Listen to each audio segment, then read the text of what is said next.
Bonjour tout le monde et bienvenue dans ce nouveau numéro de l'été coréen. Aujourd'hui on est lundi et j'ai décidé de vous parler de l'application HiNative. Alors HiNative est une application disponible sur Android et l'Apple Store. Je crois aussi qu'il y a une version site, je suis pas sûre, je vous mettrai ça en barre d'infos. Donc il s'agit de l'une des nombreuses applications existantes pour s'entraider dans les langues étrangères. C'est-à-dire que les gens s'inscrivent entre les langues qu'ils parlent et qu'ils apprennent et vous pouvez en fait poser des questions et répondre aux questions des autres utilisateurs, etc. etc. Il y a beaucoup d'applis de ce genre-là, mais moi personnellement c'est celle-là que j'ai choisie. J'avoue ne pas en avoir testé d'autres, mais j'en ai pas ressenti le besoin après l'avoir téléchargée. Je l'ai téléchargée suite à une pub, donc j'imagine que c'est qu'elle est plutôt bien, ou en tout cas c'est qu'elle me correspond à moi. Je m'en suis beaucoup servi quand j'étais en Corée et je m'en sers toujours. Pour vous détailler un peu comment ça se présente, la première chose que j'aime, c'est que lorsqu'on veut poser une question, en fait, on peut choisir quel genre de format on veut. Donc par exemple, comment dit-on cela en coréen? Donc vous rentrez le mot que vous cherchez et la langue dans la langue que vous voulez. Ou alors, est-ce que cela semble naturel? Vous écrivez une phrase et des natifs viendront répondre. Veuillez me montrer des exemples de phrases contenant blablabla.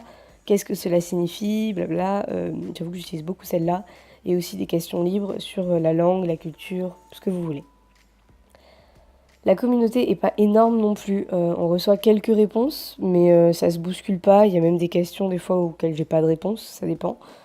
Je vous avoue que personnellement, je m'en sers pour traduire des trucs pas faciles, des trucs que je trouve pas sur internet, des traductions, ouais, des choses que vraiment qui sont pas trouvables sur internet. Par exemple, je sais que quand j'ai fait l'article pour le blog Cours de coréen, comment faire son emploi du temps en coréen, il est toujours disponible d'ailleurs si vous voulez le lire, je vous mettrai le lien en barre d'infos. Il y avait des mots un peu spécifiques aux matières et au lycée, et c'est le genre de, enfin c'est des genres de contractions entre guillemets.